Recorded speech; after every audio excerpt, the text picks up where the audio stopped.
Hello everyone, Alea Dawn here. It's been such a long time since I've done a live video on this page. I had a unique little meditation this morning, and so I wanted to share a thought with you. I wanted to come in and talk to you about it.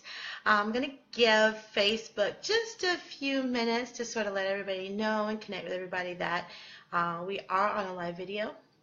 I have been having the experience in my groups that I'm not seeing the comments as they come through, and not always seeing the watchers as they come through. So if I don't see a comment by you, I will look at it when the live video is over. I always like to, of course, make sure I reply to every comment. Hi, Charity. Hey, Sean. Nice to see you both. I, of course, like to reply to all comments. So if I don't automatically reply or I don't mention it in the live video, please know it's because I was not able to see it or Facebook didn't share it with me. It can happen from time to time. So like I said, I'm just going to give Facebook a few minutes to notify everybody that we are going live. In relation to the meditation experience and the thought I had this morning, I wanted to relate I wanted to share a poem with you guys. For those of you that don't know, I am a sucker for poetry. I love poetry, and this is a poem that has always hit my heart, right in the soft spot. And it's a poem by Rumi, and it's called "The Guest House." So I'm just going to relay this poem as we're waiting for people to come through. This being human is a guest house. Every morning, a new arrival. A joy, a depression, a meanness.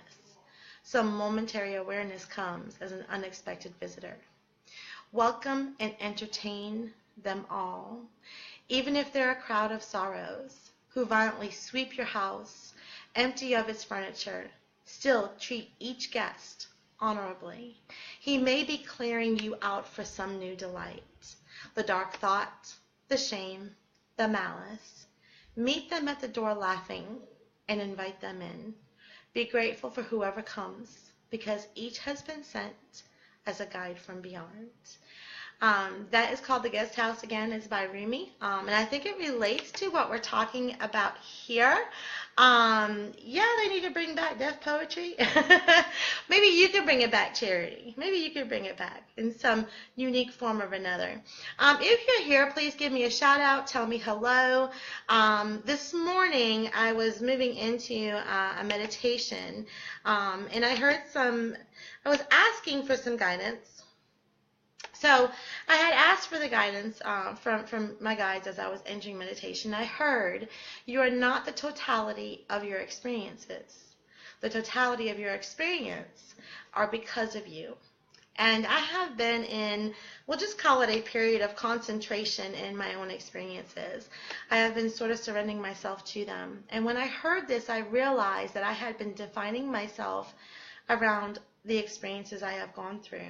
I was seeing myself as a becoming from them instead of the other way around. And what's interesting is that each of us has an expectation that each one of our experiences is supposed to be pleasant, right? We think that we're supposed to have a really pleasant experience. And then when they're not, we surmise to ourselves that either something is wrong with us or something has gone wrong with the momentum of our lives. Some of us, may classify ourselves as cursed. Some, just don't see themselves as blessed as others. And so I had once asked my guides, what is the purpose of life?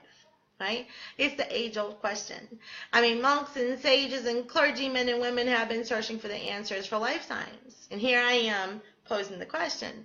And when I asked the question, I was sort of in my own place of disparagement. And my question was actually posed as a smart-ass, are you really there kind of thing. Are you really there, divine? Are you really watching over me? Are you really helping me through this life? And so I asked that question as sort of a smart-ass response to what I was going through. And I wasn't really expecting much back in response, but what I heard was just one little word. And that one little word changed my life. The word I heard was experience. I embraced that word wholeheartedly. Like, it totally made sense to me.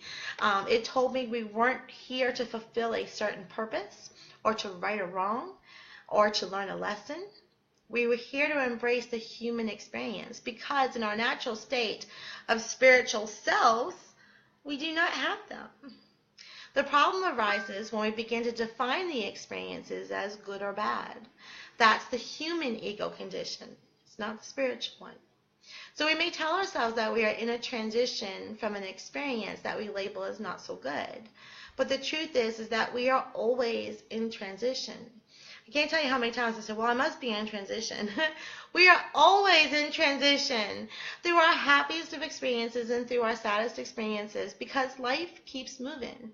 Even if you're sitting still, even if you're doing nothing, you are doing nothing in that experience. That's your experience, okay?